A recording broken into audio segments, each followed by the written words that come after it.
vem sobre nós, ó Pai. Toca a nossa vida, Deus. Oh, Jesus.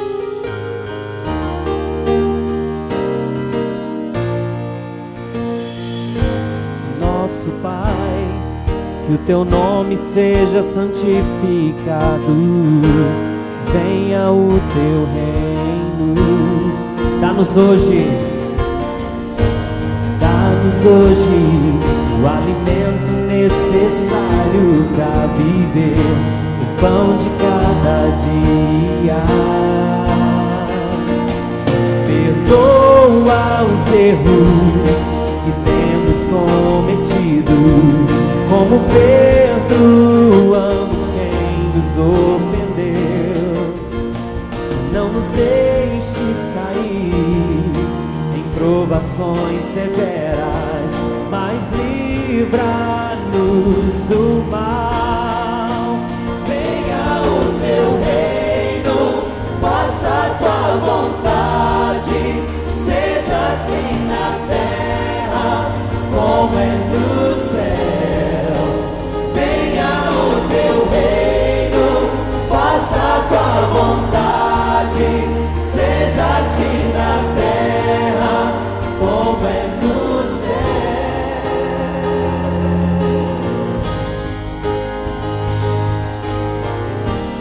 Oh, faça essa oração ao Senhor nessa noite. Nosso Pai, que o Teu nome seja santificado. Venha o Teu reino. Dá-nos hoje o alimento necessário para viver, o pão de cada dia. Perdoa os erros que temos cometido, como perdoamos quem nos ofendeu. Não nos deixes cair em provações severas, mas livra-nos do mal. Venha o Teu reino, faça a Tua vontade, seja assim na terra como é no céu. Venha o Teu reino, faça a Tua vontade, seja assim na terra como é no céu.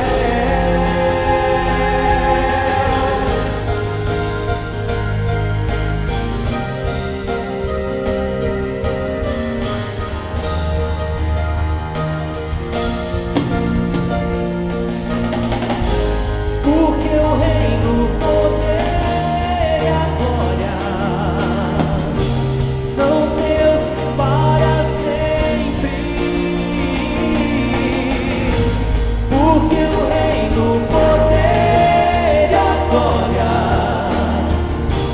são Teus para sempre. Amém.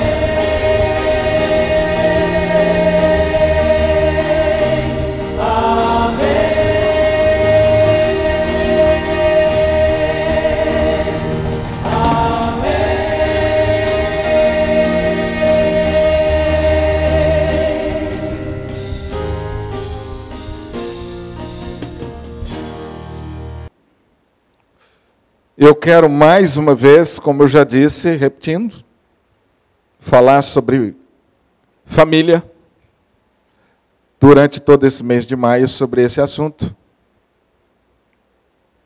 Uma vez, um jovem da igreja falou: pastor, domingo eu não venho na igreja, não.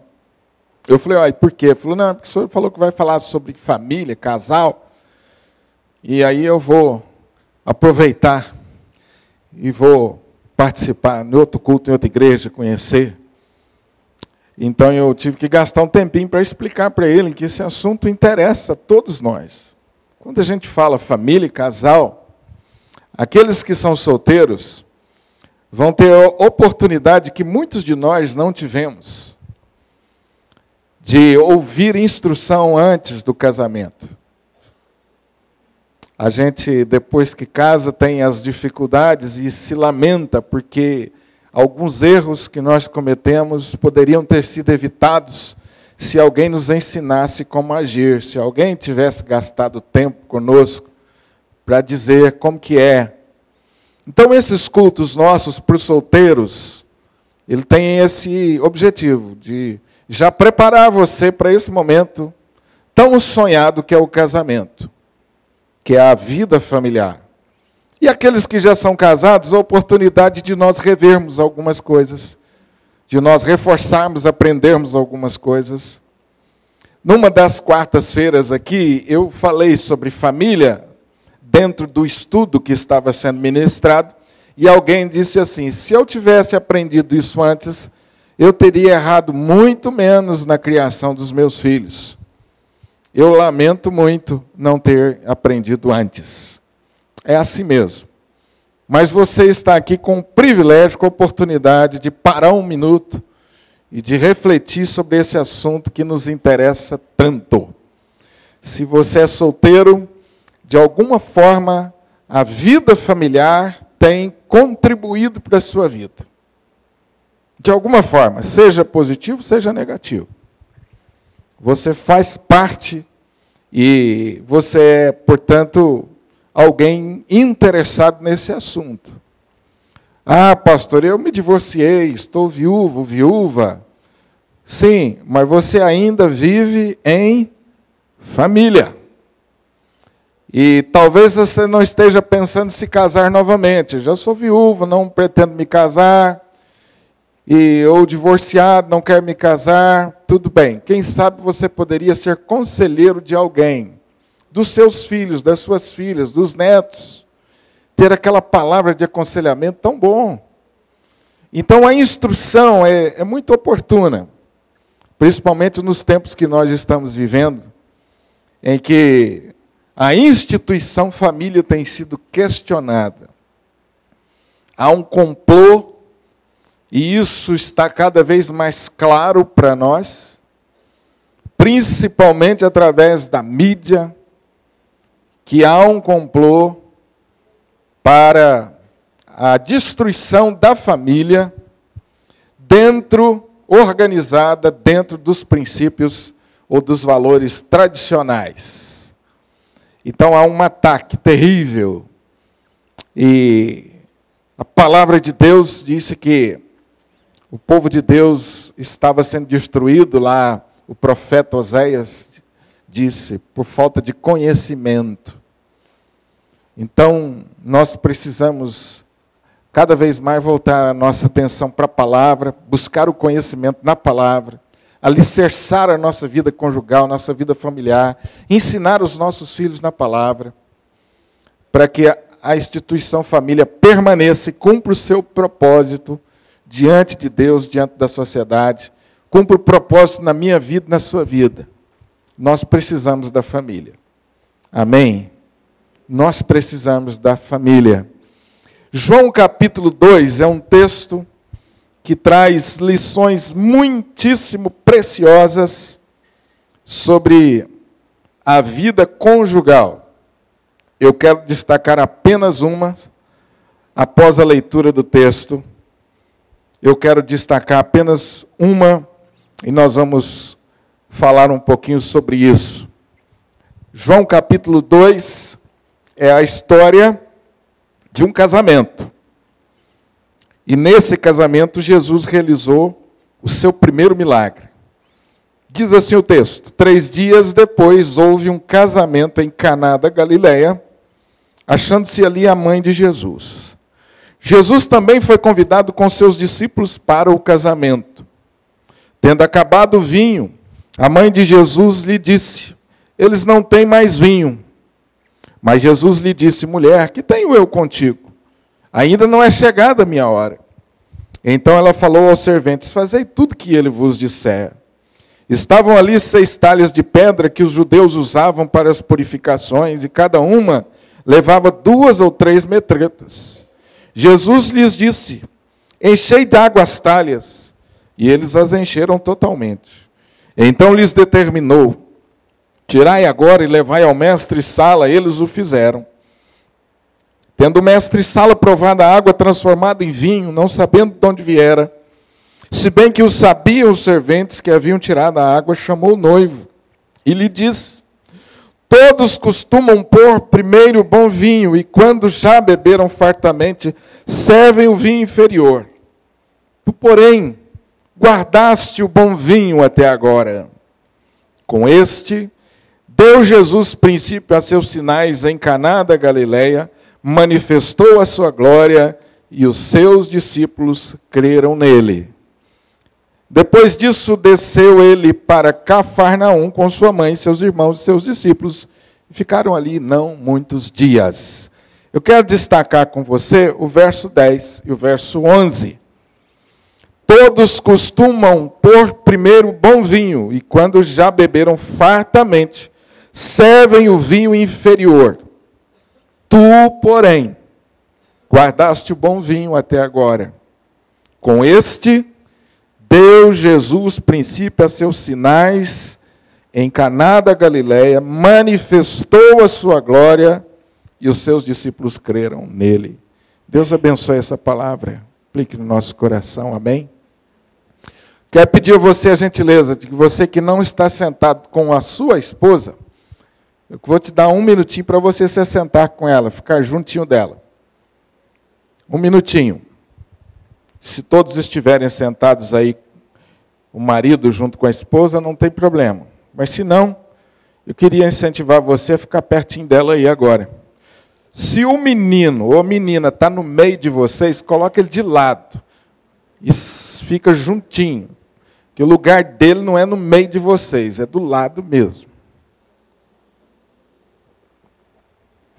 Está juntinho aí? Amém. A primeira coisa que eu queria chamar a atenção é que, por diversas vezes, o Novo Testamento faz uma referência muito significativa e muito importante para nós, que precisa ser destacado. Você vai perceber que, diversas vezes, Jesus se manifesta num ambiente familiar. E a palavra de Deus, quando registra isso, faz questão de dizer que ele estava em casa, que ele estava num ambiente familiar, que ele estava num casamento. Por exemplo, esse texto que acabamos de ler é o primeiro milagre que Jesus realizou. E não foi por acaso que foi feito num casamento, num ambiente familiar. Para pegar outro texto, você pode ir lá em João capítulo 11. A ressurreição de Lázaro. Um milagre que atestou a divindade de Jesus como nenhum outro. O poder de Jesus sobre a morte. O poder de Jesus sobre a enfermidade. O poder de Jesus sobre o pecado. O milagre que revelou esse poder de Jesus, o caráter de Jesus, a pessoa de Jesus, quem Jesus é e o que Jesus pode fazer. Isto foi feito num ambiente familiar. Me chama a atenção o fato de que nenhum desses milagres tão significativos foram feitos no templo. Eu acho que nós, com o passar do tempo, acabamos invertendo algumas coisas na nossa vida. Nós transferimos um pouco a vivência da vida espiritual, ou da prática da vida cristã, somente para o templo. Somente para a reunião da igreja, como a gente costuma falar. E, às vezes, perdemos um pouco a noção, perdemos um pouco a ideia de que o primeiro lugar da minha missão é na minha casa. Que o lugar, por excelência, onde Deus se manifesta na minha vida, não é na igreja, é na minha casa. Que o lugar onde eu sou desafiado a, de fato, viver o Evangelho, não é na igreja, é na minha casa. Esses milagres foram registrados, como estão registrados no Novo Testamento, entre outras coisas, para nos mostrar isso. Que o primeiro desafio meu e seu, meu amado, Não é a vivência, o testemunho na comunidade da fé, mas é em casa. A primeira comunidade da fé, onde eu vou viver a Jesus, onde eu vou dar um bom testemunho, é na minha casa. Como pai, o meu primeiro discípulo são os meus filhos. Os meus primeiros discípulos são os meus filhos.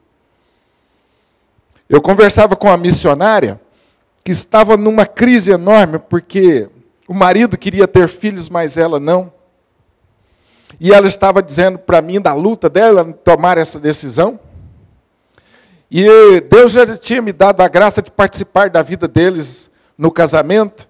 Então eu disse para ela assim, até em tom meio informal, de brincadeira, falou assim, olha, Deus já me usou para fazer o casamento, agora Deus vai me usar também para resolver essa questão. Vamos sentar aqui. E sinceramente eu não tinha a menor ideia de como a conversa ia se desenrolar. Mas quando ela me contou o medo dela, a preocupação, a indecisão de ter o filho, eu disse para ela assim, você é uma missionária muito comprometida com o reino de Deus. E ser missionária é formar discípulos. Concorda? Ela falou, claro, pastor. Eu falei, pois é. Você vai ter como desafio formar discípulos na sua casa. O teste para a eficácia do seu ministério vai ser na sua casa. Se você não consegue fazer discípulo do seu filho ou da sua filha, como é que você terá segurança para fazer discípulos aí ao redor do mundo como você almeja? Então, preste atenção e pense que a maternidade ou a paternidade também tem essa visão. Às vezes a gente acha que cria filhos para a gente. E aí quando eles amadurecem, a gente vai descobrindo que não é bem assim.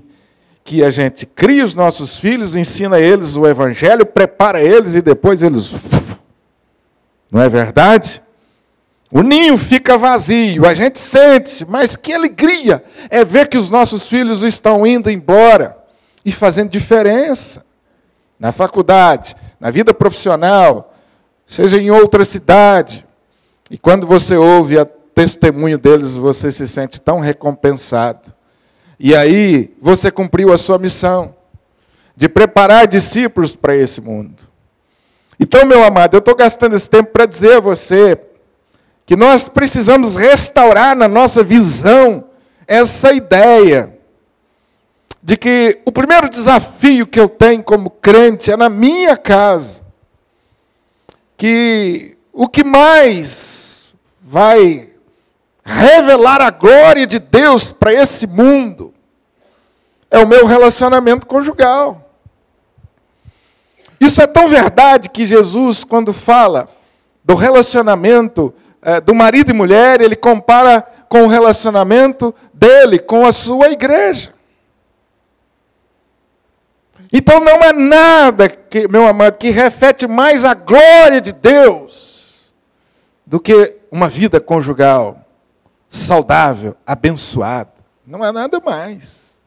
O amor de um homem e de uma mulher, a intimidade, a unidade do casal é algo sobrenatural, tornando-se os dois uma só carne. Isso é sobrenatural, meu amado.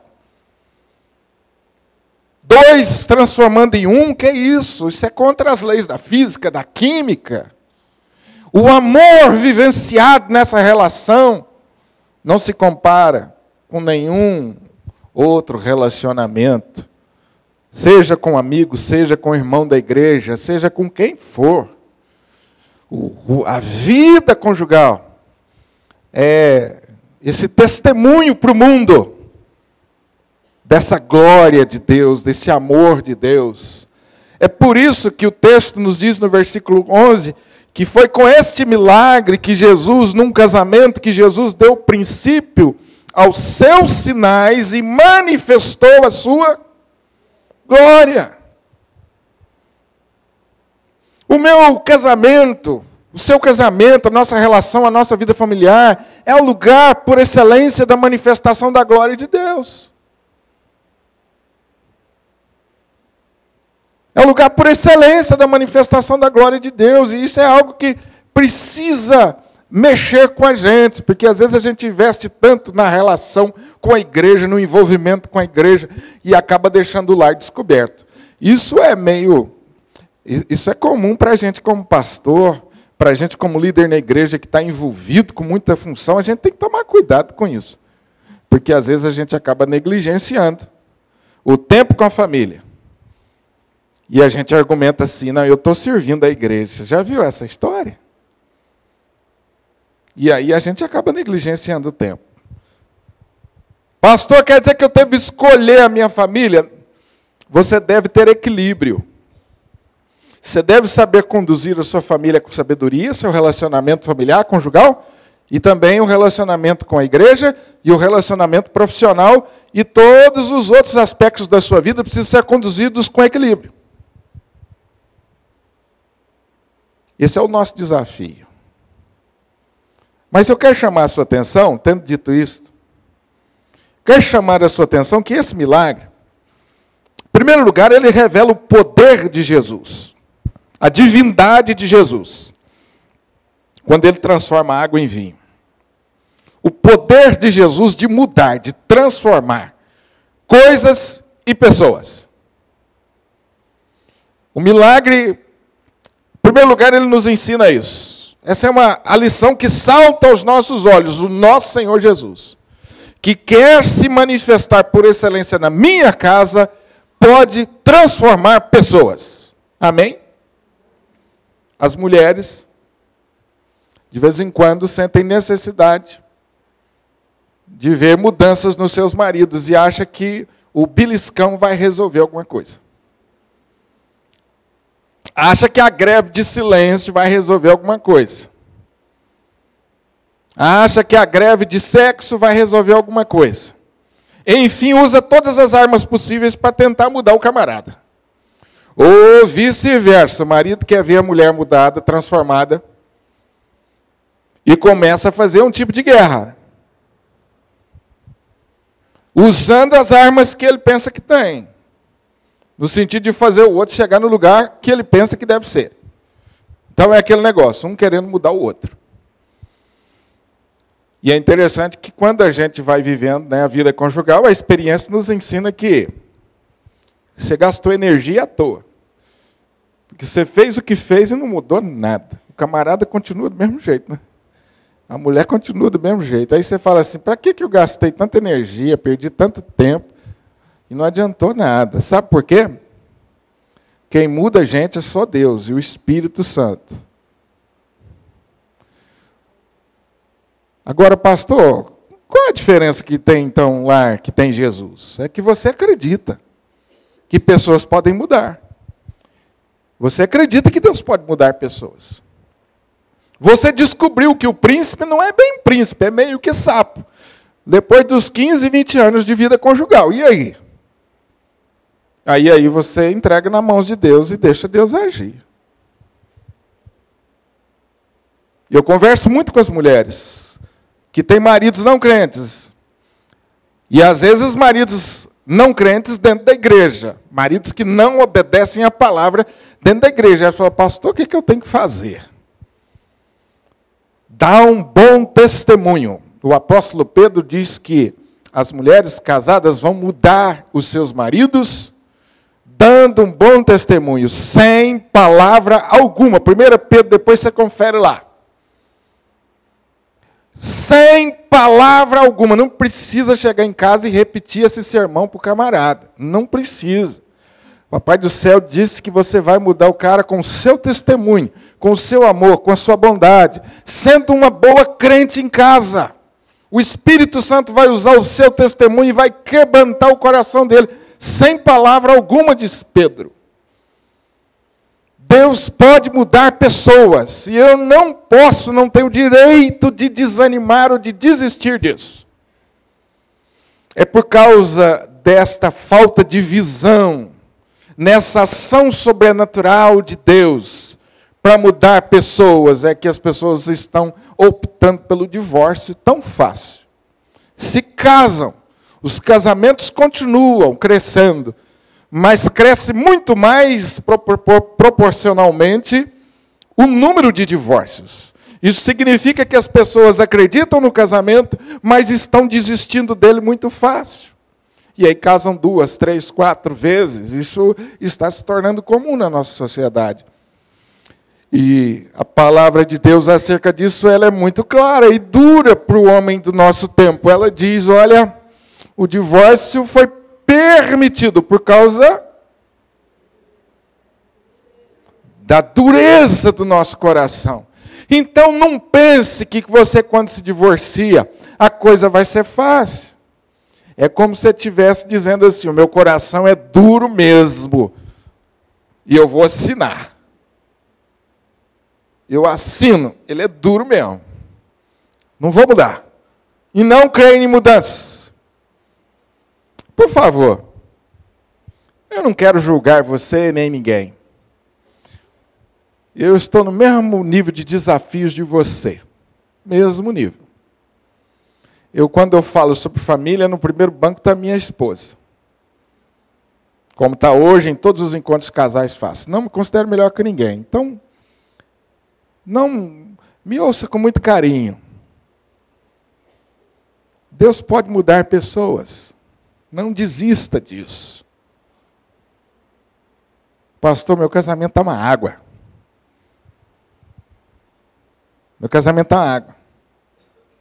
Nem vinho não está, pastor, é água. Então, meu amado irmão, esse texto da palavra de Deus está aqui escrito para dizer a você que Deus pode transformar essa água em vinho. Vinho simboliza alegria. Vinho simboliza o amor conjugal. Essa alegria da vivência conjugal, essa paixão. Lembra quando começou? Como que era? Mãozinha dada, né? Sempre sentando juntos, saindo juntos. Agora não, agora o pastor tem que falar, gente, vamos sentar junto. Né? Quando os dois passeavam juntos de mão dada, agora vai um na frente e o outro atrás, não é? Já viu esses casais? O marido assim, ó, que nem um coronel na frente, a mulher atrás. Hoje já não tem muito isso que ninguém anda mais, né? Passeando pela calçada. Hoje a gente vai em carros diferentes. Cadê essa mulher? Está vindo aí atrás, pastor. A mulher é devagar demais. Deve estar arrumando um lugar para estacionar aí. Barbeira. E aí chega separado. Não tem paciência mais para esperar. Aquela gentileza do puxar a cadeira para sentar no restaurante. Né? Trazer o café. Quem levou café para a esposa hoje de manhã, pelo Dia das Mães, fez o dever de casa. De vez em quando é bom, gente, quebrar a rotina, levantar mais cedo, fazer o cafezinho, né? Levar para a esposa, essas coisinhas básicas. Lembra como que era? Batia o olho no outro, vinha aquele calor, né? Aquela alegria, quando ficava sem ver, e ficava no telefone. Agora, o tempo vai passando e os casais começam a reclamar. Pastor, entrou na rotina. Entrou na rotina. Lembra daqueles beijos apaixonados? Que um parecia que engoliu o outro? O problema era quando estava gripado, mas nem isso a gente se preocupava, não é verdade? Podia estar gripado, podia estar o que for. Não tinha problema não, aquele beijo longo. E agora? Mais de 10 anos de casamento, como é que está sendo os beijos agora? Apaixonados como antes, ou é só aquele selinho para cumprir a tabela? Como é que é?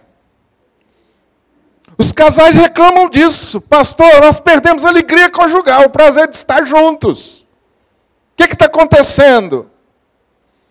Hoje à tarde eu li um compartilhar de um conselheiro conjugal, e ele estava dizendo de um homem que procurou ele, reclamando da rotina da vida conjugal, e dizendo assim, pastor, é tudo a mesma coisa, ela acorda despenteada, descabelada, a unha mal feita, aquele chinelo horrível, A mesma roupa de sempre, pastor. Está terrível. Os meninos, eu entro no quarto, é aquela briga, eles não se comportam, não aguento mais essa vida.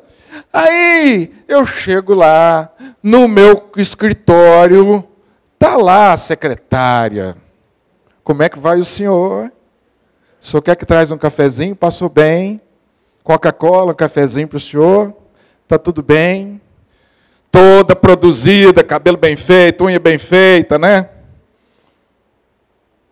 E aí começa a nascer,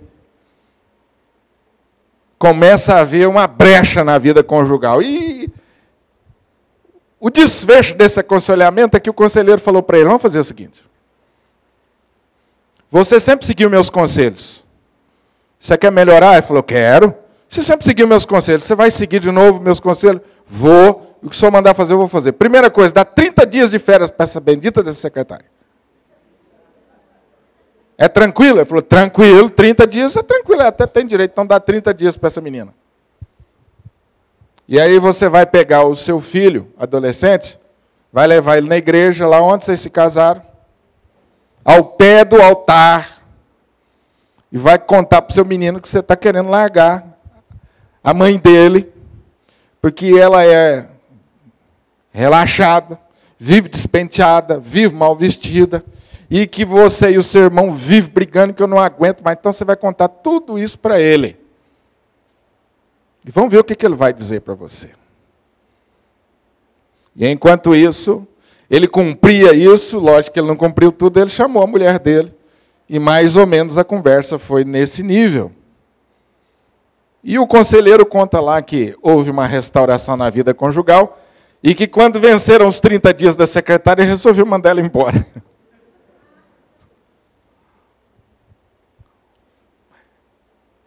Qual é a raiz disto?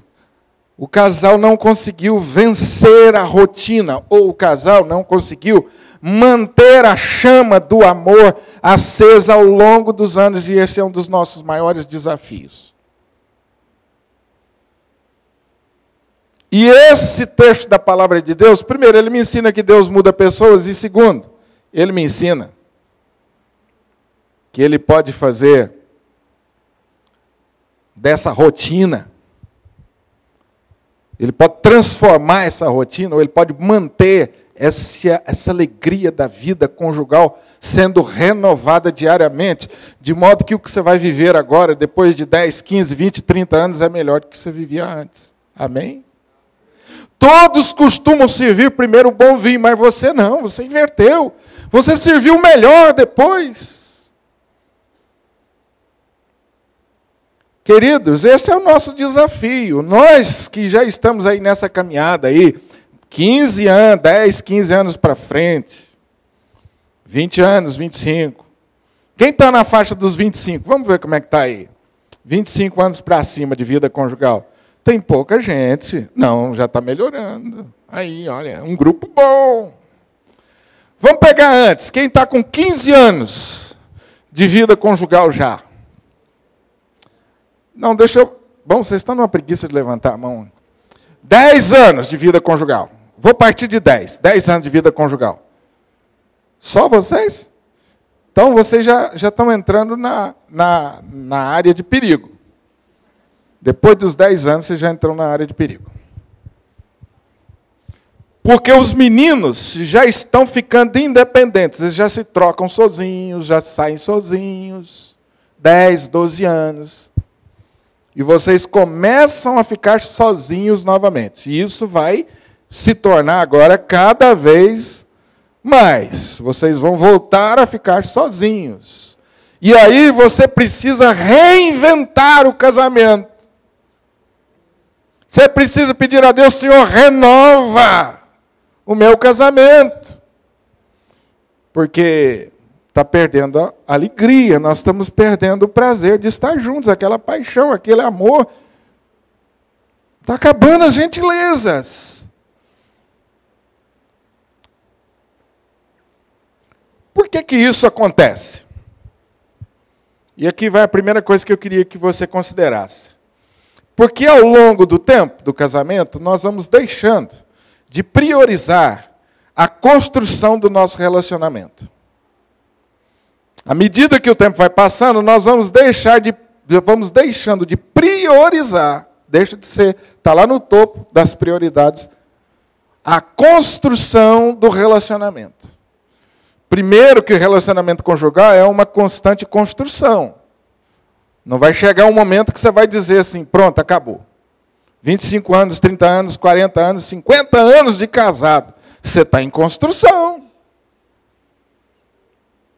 O problema é quando nós não temos essa visão, e pior ainda, quando nós invertemos essa prioridade, começamos a correr atrás dos bens, das coisas, de outros objetivos, a educação dos meninos, a formação dos meninos, a aquisição de bens, a nossa sobrevivência, nós colocamos isso lá no topo e deixamos o nosso relacionamento lá para terceiro, quarto, quinta prioridade. Qual foi o erro? Por que o amor foi morrendo?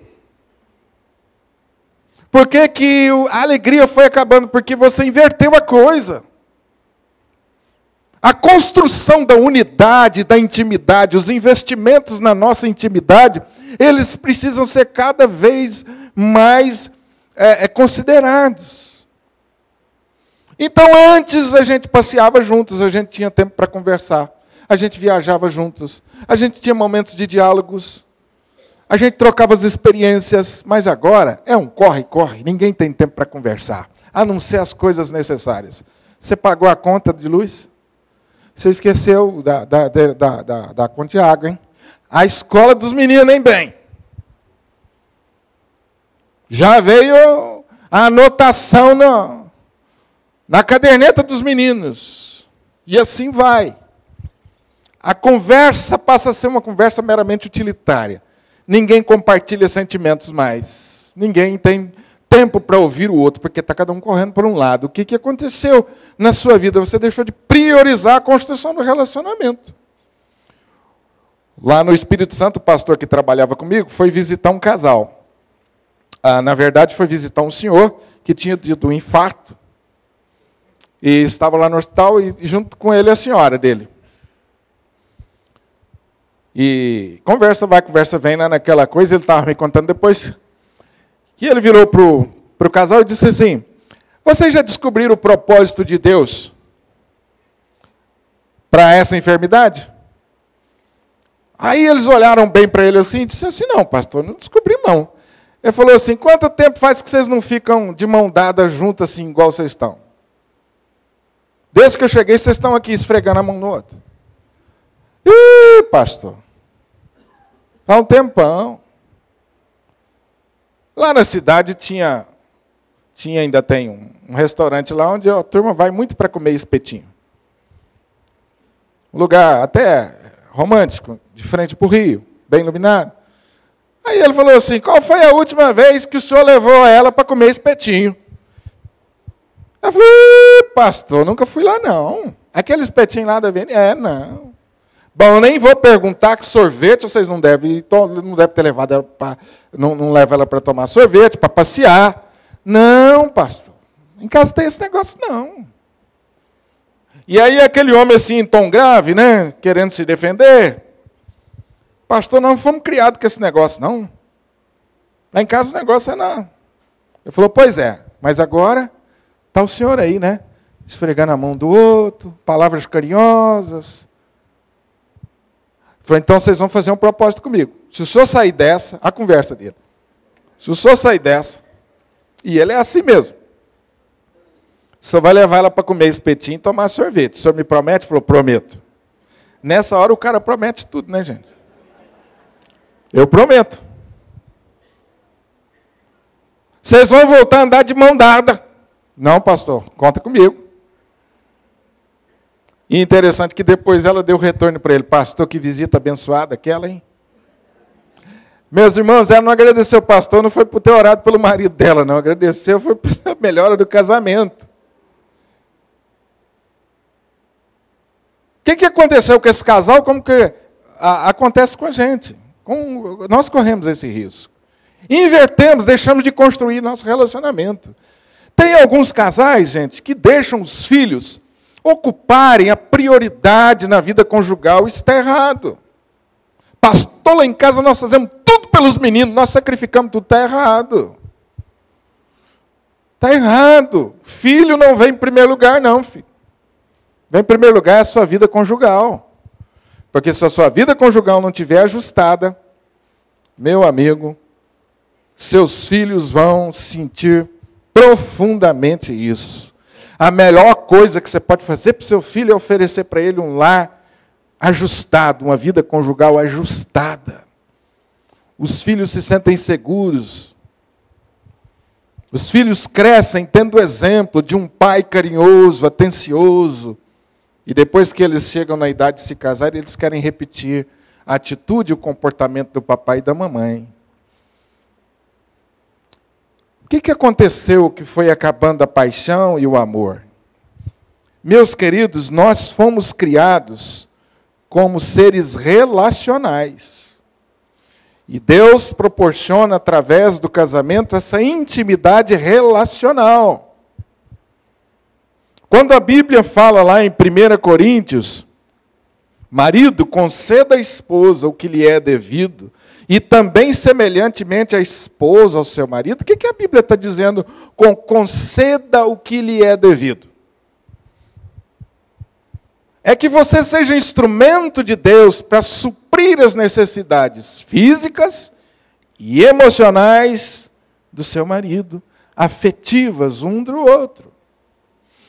Quem é aquele ou aquela que Deus colocou na tua vida para suprir as suas necessidades básicas, de carinho, de atenção, de amor? É o esposo, é a esposa. Então, quando a Bíblia diz o marido conceda, ela está dizendo, marido, você casou, você torna-se devedor à esposa, você fez um compromisso de ser instrumento de Deus para suprir as necessidades relacionais dela. E sabe o que isso envolve? Envolve palavras elogiosas durante o dia. Presentes. Tem alguma mulher aqui que em sã consciência vai dizer para mim, pastor, eu detesto presente? Tem. De modo geral, nós agradamos ou manifestamos amor, carinho, quando a gente chega com um presente fora de época. Não é o presente no dia do aniversário, não é o presente naquela data específica, é o presente fora de época. Esse é o presente estratégico. Uai, bem, hoje é dia de quê? Não, mas não é dia de nada, hoje é o nosso dia. Está aqui uma flor para você, um agrado qualquer. Seja uma coisa simples, não precisa ser coisa cara. Atos de serviço. Atos de serviço demonstram amor, carinho, cuidado. Como tirar o lixo para fora, lavar uma louça, depois de você, da mulher cozinhar para a família inteira, para os seus parentes, para os seus amigos. Você levou os amigos lá sem avisar. Tem gente que na igreja que faz isso, leva os amigos para almoçar e não avisa a esposa, não. Não vou falar quem é, não. Uma hora eu conto para vocês. Uai, bem, não, trouxe o pessoal para almoçar aí. Depois você vai para a pia lavar os pratos, os copos, passar uma vassoura na casa, limpar, colocar em ordem. Porque no domingo, no sábado e no domingo, a ajudante não vai. Atos de serviço, coisas assim simples. Tempo de qualidade. Tinha um amigo meu lá no Espírito Santo, ele vivia repetindo isso para mim. Ele era presidente do presbitério, presbítero, presidente do presbitério, e a gente marcava a reunião na sexta-feira e ele falou assim, não contem comigo. A primeira vez, tudo bem. A segunda vez, tudo bem. Na terceira, eu falei, por que você não pode nunca na sexta-feira? Sexta-feira é dia de namorar. Eu saio com a minha esposa toda sexta-feira. E não marquem nada que eu não vou. Falou bravo. Eu falei, eu estou com você, cara. Não vai ter nada na sexta-feira. Eu tenho que aprender com você. Você está certo. E aí ele foi contar, falou, Honório, isso faz tanta diferença na minha vida conjugal. A gente corre tanto, a minha esposa é médica, e eu corro tanto no meu trabalho, ela também. Se a gente não separar um tempo para nós dois, então a gente toma um sorvete juntos, a gente vai comer alguma coisa juntos, vai num restaurante, nada muito caro, porque a gente faz isso toda semana, mas é um tempo meu e dela. Sem celular, sem nada, eu com ela, olho no olho, segurando na mão no outro. Tempo de qualidade, nós precisamos disso. Toque físico, sabe, gente? As pessoas, os casais reclamam muito falta disso. Eu não queria te envergonhar, não, mas deixa eu fazer uma pergunta. Já deu um abraço arrochado hoje? Na esposa, no esposo? Aquele abraço assim, mais longo, apertado, carinhoso, aquele abraço do tempo de namoro. Já deu aquele beijo prolongado hoje? Toque físico. Já disse para ela ou para ele que ele está muito bonito hoje? Eu sei que você me ouvindo vai dizer, pastor, essas bobagens, a gente não tem tempo disso, não. Mas isso faz diferença ou não? Amém? Faz diferença ou não? Faz, amados. E não vem os homens me dizer que não gosta disso, porque todo homem gosta disso também. Gosta de ouvir a mulher dizendo assim, bem, mas você dirige bem pra caramba, eu fico orgulhosa de você. Quando você está no volante, eu esqueço.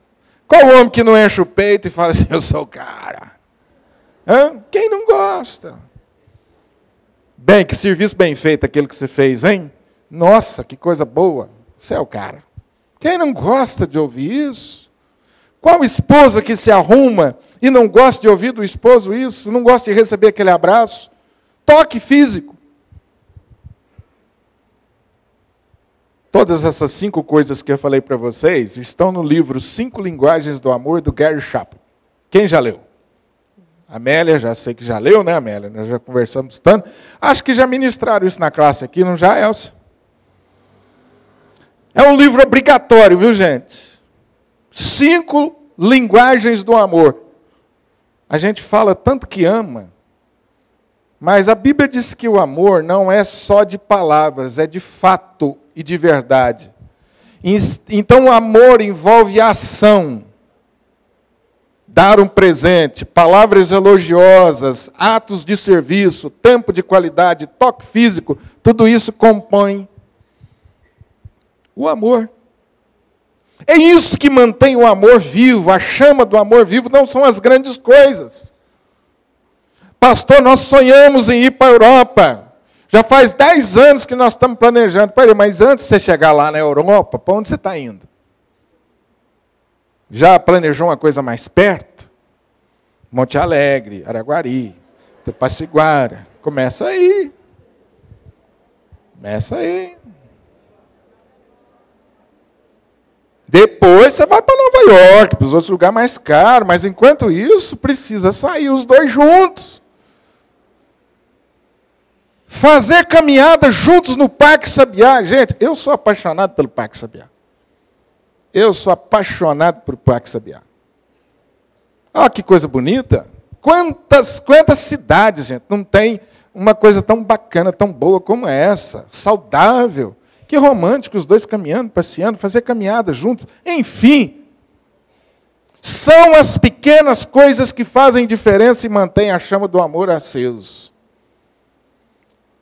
Bons relacionamentos envolvem determinação, esforço e habilidade. Quer manter a chama do amor aceso? Você vai precisar se esforçar. Porque quando você chega do trabalho, depois de 10 horas, 11 horas de trabalho, meu amigo, você não quer outra coisa senão cama, não é verdade? Um bom banho e cama. Mas aí, meu amigo, toma um bom banho e dedica o melhor de você para um papo bacana com a esposa. Com o esposo. Nem que seja, meu amado, ao redor de um copo de limonada.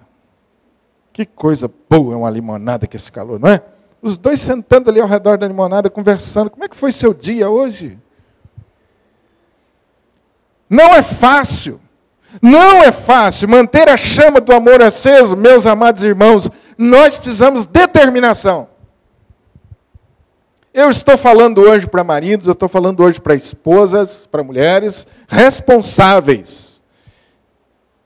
e que querem experimentar o melhor de Deus depois dos 10, dos 15, dos 20, dos 30. Isso vai envolver trabalho, vai envolver esforço. Vai envolver dedicação da sua parte. Faça isso. Lembre-se, gente precisa de gente, muito mais do que precisa de coisas. O texto nos diz que acabou o vinho. Eventualmente, o casamento pode passar por momentos assim, de esfriamento. Pode chegar o inverno na sua casa, que é o tempo de recolhimento, é o tempo da solidão. Pode vir esse tempo. Em terceiro lugar, o texto nos diz que Jesus, que era convidado, tornou-se o centro da festa. Quando o vinho acabou, o que esse casal fez, orientado pela mãe de Jesus? Façam tudo que Jesus mandar. Jesus voltou a ocupar o centro daquela festa, porque às vezes, meus amados irmãos, Jesus vai saindo de cena na nossa vida conjugal. E a fonte inesgotável de amor é Jesus. A fonte inesgotável de paciência, a fonte inesgotável de sabedoria, a fonte inesgotável de humildade é Jesus. Conectado a Jesus, eu como marido consigo cumprir o meu papel. Conectado a Jesus, eu vou ter disposição. Conectado a Jesus, você, mulher, vai ter disposição, humildade. Fora de Jesus, meus irmãos, nosso coração vai se enchendo de vaidade, de soberba, e nós vamos ocupando o centro da nossa vida. As coisas começam a girar ao nosso redor. Manter a chama do amor aceso envolve você colocar ou manter Jesus no centro da sua vida. Você quer ser um bom esposo? Comece pelo altar de Deus. Quer ser uma boa mulher, esposa, sábia, mulher que edifica a sua casa? Comece pelo altar de Deus. Comece pela oração, pela vida de dedicação a Jesus. Eu não estou falando de você estar o dia inteiro na igreja. Eu estou falando de você separar um tempo para Deus, para cultivar a sua vida espiritual, para chorar na presença de Deus, para levar para Jesus as suas queixas em primeiro lugar, para levar para Jesus as suas necessidades pessoais. Como casal, nós precisamos resgatar essa prática. Pastor, qual é o segredo? Meu irmão, não tem segredo, mas eu diria para você que isso aqui é essencial. Nós, como crentes em Jesus, que obedecemos a palavra, precisamos manter a nossa comunhão com Deus. Não basta vir à igreja no final de semana. Eu, como esposo, eu preciso estar na presença de Deus diariamente. Porque senão, meu irmão, eu perco o rumo. O meu coração é dominado por coisas que desagradam a Deus, que me afastam do outro. Talvez a grande questão é, que lugar Jesus ocupa no seu casamento? O texto nos diz no começo que Jesus era convidado. E enquanto Jesus estava apenas como convidado, o vinho foi se acabando. Mas quando Jesus foi colocado no centro da festa, a água foi transformada em vinho, e vinho da melhor qualidade. Tem casais que precisam urgentemente recolocar Jesus no centro de sua vida. Restaurar a vida devocional, a vida de oração dos dois juntos. Eu sei que isso está ficando uma coisa fora de moda. Vai ser difícil você ouvir isso aí num congresso sobre família, viu? Vai ser difícil você ouvir isso do psicólogo. Mas eu continuo ainda, queridos, achando e entendendo que esse é o caminho da palavra de Deus que coloca para nós como esposos, como esposas. Esse renovar da graça de Deus sobre a nossa vida, esse renovar do amor de Deus. Eu, como marido, preciso me sentir amado por Deus, eu preciso amar a Deus. Você, como esposa, precisa se sentir amada por Deus. E você vai ver que o seu nível de carência vai diminuir. Porque Deus suprirá as suas necessidades. É através das orações e do seu comportamento, mulher, que Deus vai mudar esse marido. É através do seu comportamento, marido, amoroso, que essa esposa se tornará essa esposa atenciosa, carinhosa que você quer ter, cuidadosa, zelosa. O texto nos diz que depois que Jesus toma a dianteira naquele casamento, ele deu uma ordem muito clara. E aquele casal obedeceu à ordem. E um milagre aconteceu. Eles encheram de água as talhas. Que desafio, hein? Acabou o vinho, Jesus manda encher de água. Mas eles obedeceram, mesmo sem entender. Talvez hoje você está ouvindo alguma coisa que desafie você. Pastor, o senhor acha que o meu casamento vai mudar através de oração? O senhor acha que eu posso conseguir algum êxito nisso? Pode, meu amado irmão. Pode sim. A oração é um meio de graça estabelecido por Deus. Através da oração, Ele se conecta a nós de uma forma especial e enche o nosso coração dessa paixão e desse amor. Confie no agir sobrenatural de Deus. Enchei de água as talhas. E a Bíblia diz que eles a encheram totalmente. Espere no Senhor. E os resultados serão sempre melhores. Tu, porém, guardaste o bom vinho até agora. Tu, porém, guardaste o bom vinho até agora. Quem sabe o desafio para você, marido, mulher, esta noite, sendo colocado por Deus, não é esse. Priorizar novamente seu relacionamento conjugal. Volte a namorar. Volte a namorar. Priorize o seu relacionamento. Invista no diálogo, na presença. Nessas coisas simples e pequenas.